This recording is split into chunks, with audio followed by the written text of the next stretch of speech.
Okay. Any questions on that? You know what? We left off with the question, are we in the fire? Which fire we are in? That's the question we left off. And we were picking up from the story of Zechariah, his vision basically, chapter 3 of the book of Zechariah. Before going back there, I want to give you the background. I want to explain certain things. Just write down the phrase, if you're taking notes, and remember this.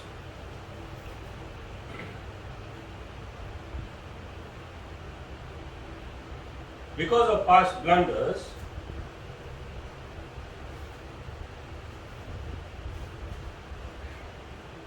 our present and our future is destroyed. Because of past blunders, our present and our future is destroyed. This is a principle everywhere, not only in the Bible. But the Bible magnifies this. Because we are talking about the courtroom in heaven. This is the courtroom in heaven. And in the courtroom, what is discussed is your blunders, your mistakes. But I want to take this one step ahead to help you understand that the Bible talks about not only your blunders, but the blunders of your forefathers. And now if you put that phrase in that understanding, because of past blunders, the blunders of my forefathers, my present and my future is affected or destroyed, it really troubles you. Because most of us will say we are all good people. We are all good people. What is the big mistake I did to face this problem? Why is God doing this to me? The Bible is talking about some mistakes that happened in the past. Mistakes of the forefathers, because of which I suffer today. You want some examples in the Bible?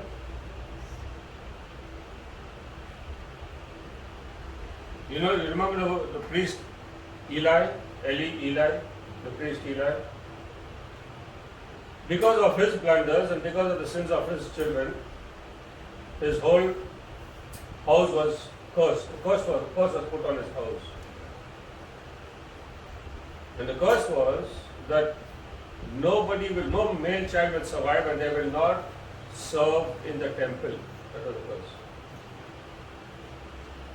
He's a priest. He did his best. According to his capacity, he did his best. You even see in the Bible that he even prophesied. He had the gift of discernment. He was in the prophecy. He could literally look at a person and understand their problems. He spoke a blessing that manifested, by which Samuel was born. This woman was barren. He spoke the blessing into her, and the next year Samuel was born.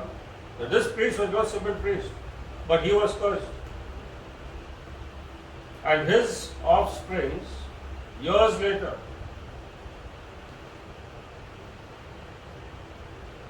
was banished from the house of God because of that curse. Now this person, and his name is, I think, Abiathar, who served David, was chased out by Solomon, and the word of God says because of the curse. It's a long story. I'm just giving it in a capsule because it's not our story for today. But that's a good example to use from the Bible.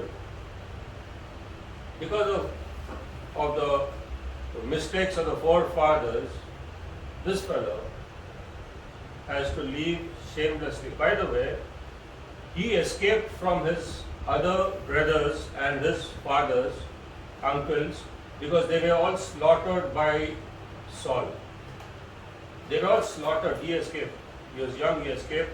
He came to David, he served David, and at the end, Solomon chased him out. Okay, this is a long story, but I'm making it very small for you, just to tell you the blunders of the past will affect your future. And that's why I'm showing you the story. And we started off last Sunday by learning what is righteousness. And please remind me, what is righteousness? Great.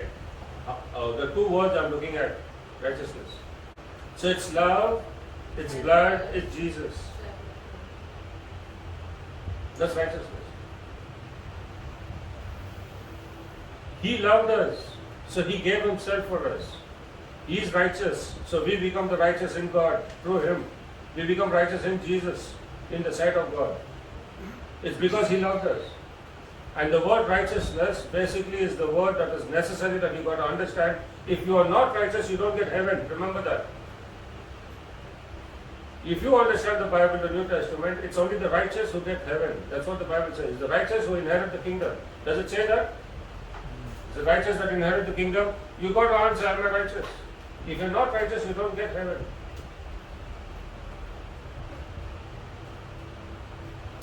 So we were studying about righteousness.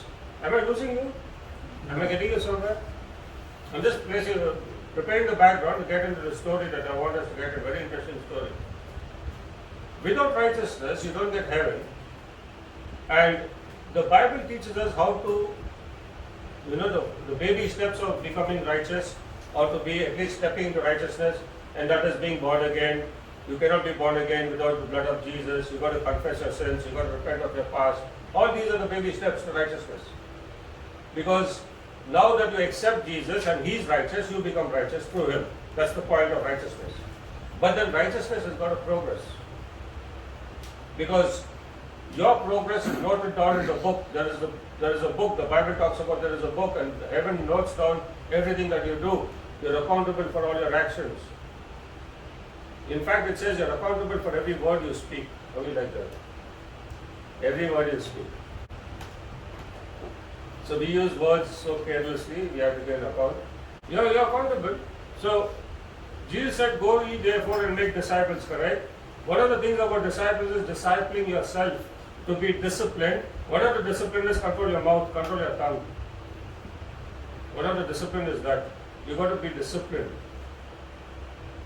What goes in does not make you unclean, Jesus said. What comes out makes you unclean. So imagine what comes out, and you have to give an account.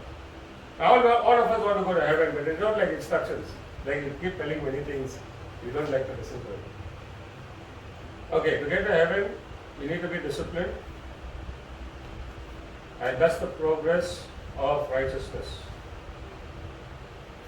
To remain righteous and to be ensured that and to ensure yourself that you'll get heaven, you've got to be disciplined.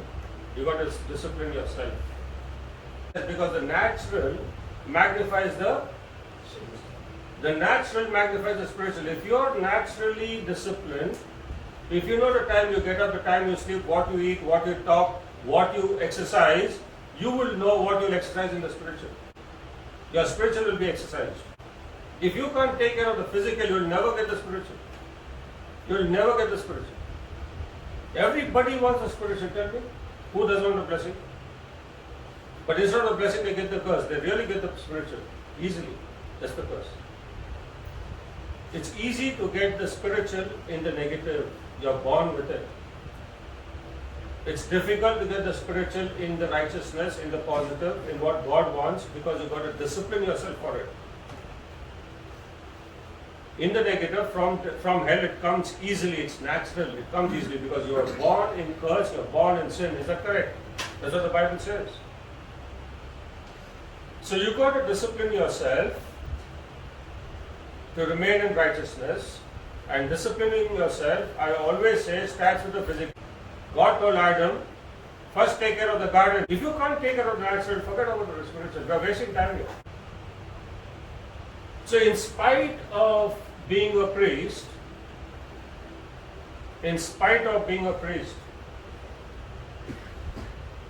he carried the curse, and so did his descendants carry the curse.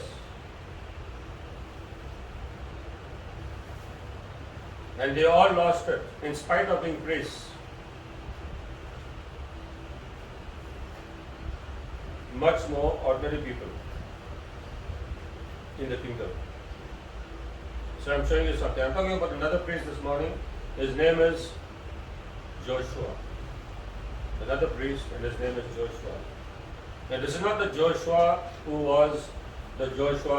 was trained under Moses. This is another Joshua. And he shows up after the Babylonian captivity.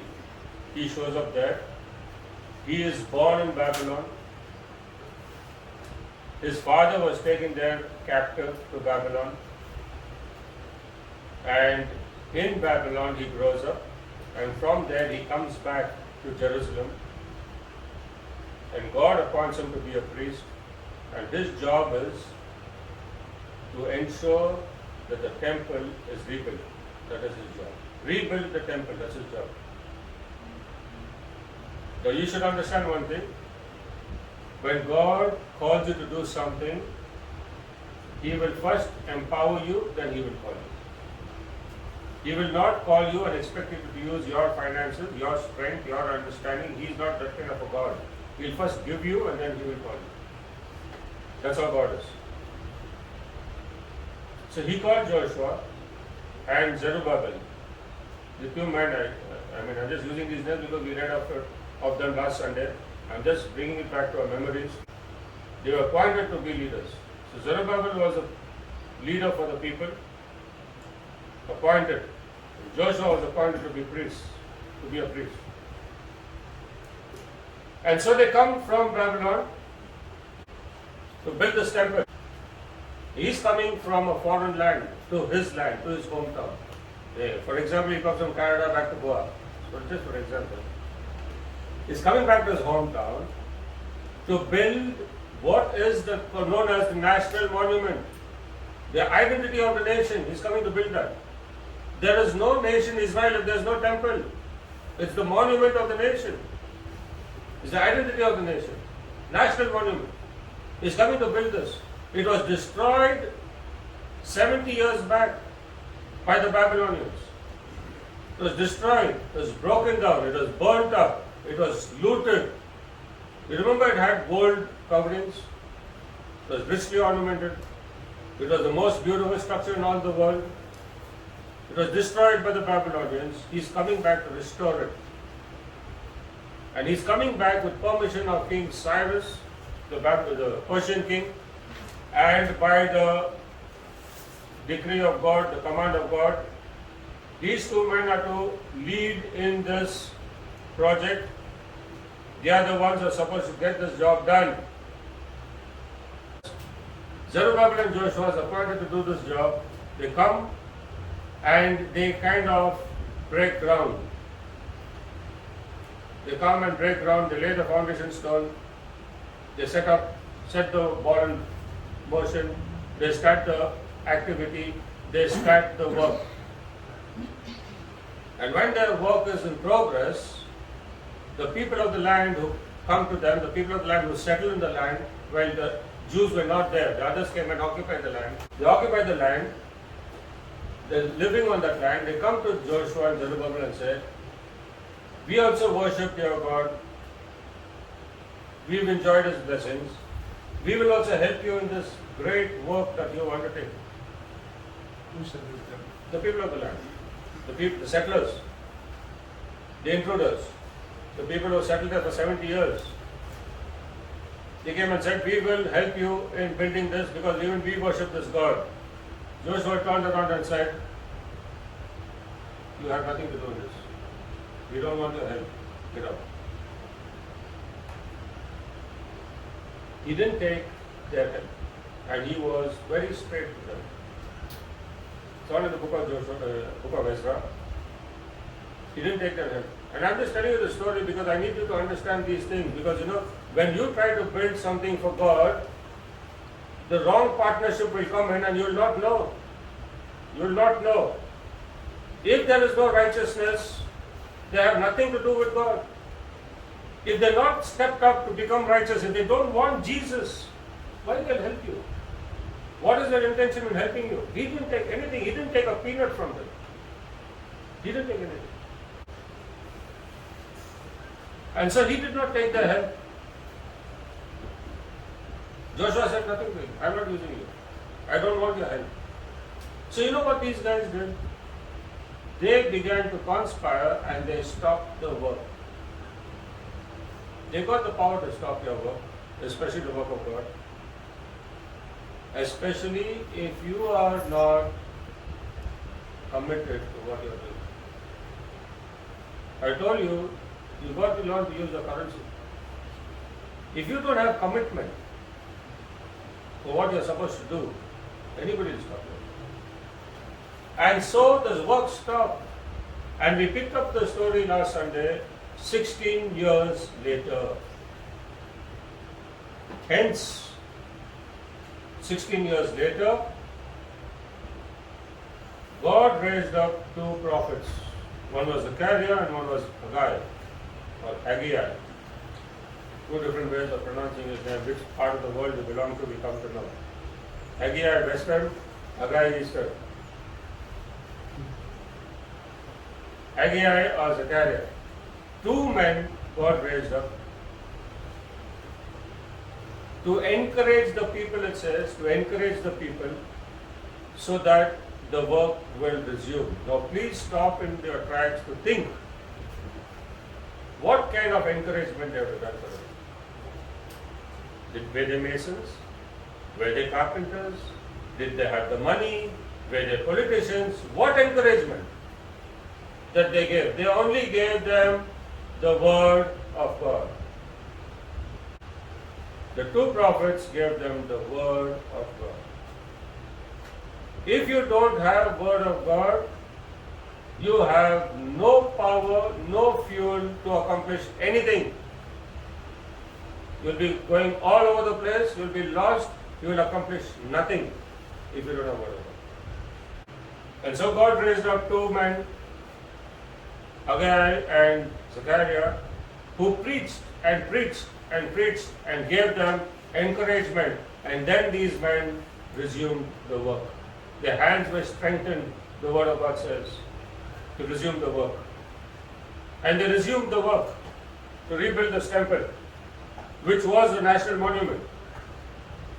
And it's a picture of our world, of our life and our church.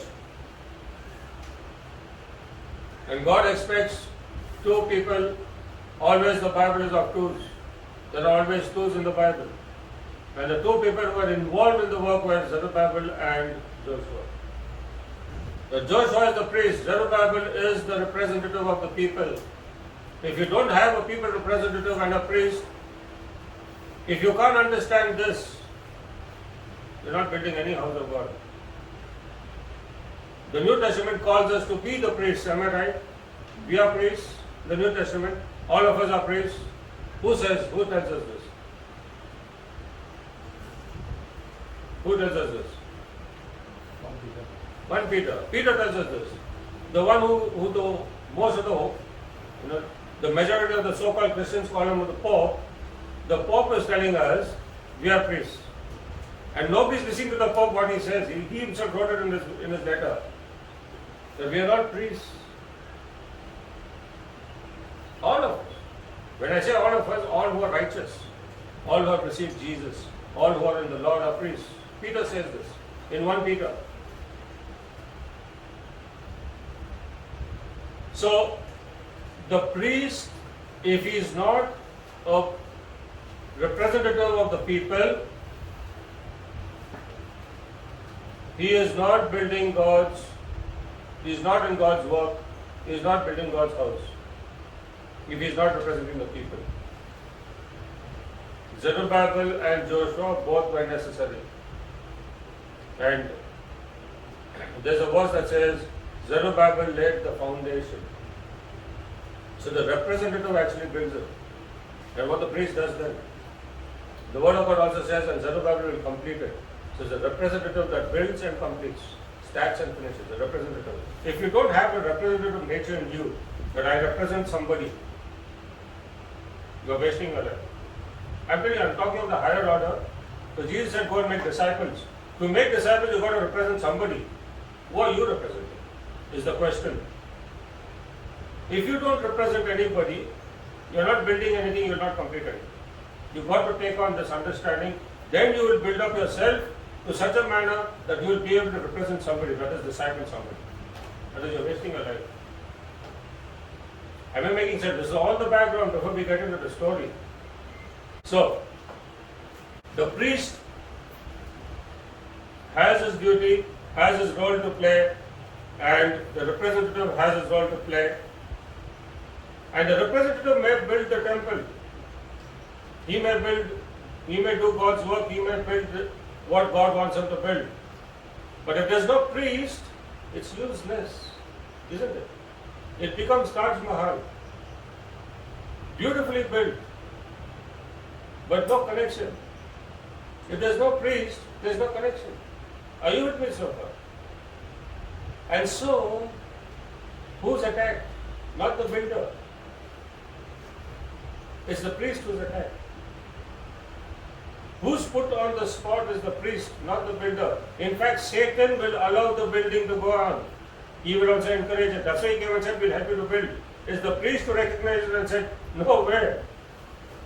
I'll not take your work in this. Satan will encourage you to build. So Satan attacks the priest and not the representative. The representative has a free hand to build. And I'm literally not talking about buildings, so I'm not talking about somebody building a hall, building a church. I'm not talking about that. I'm talking about building the work, like, you're required to build up many things in people's lives, like giving them good counsel, good teaching. You'll be building, but if you can't be their priest or be the priest for them, to intercede, to become the conduit, to show them the power of heaven, you're wasting your life and his life, or her life. You can build up a person, but you've got to learn to be the priest also, so that that person also will learn to become a priest one day. It's all a process. Have I made things clear so far?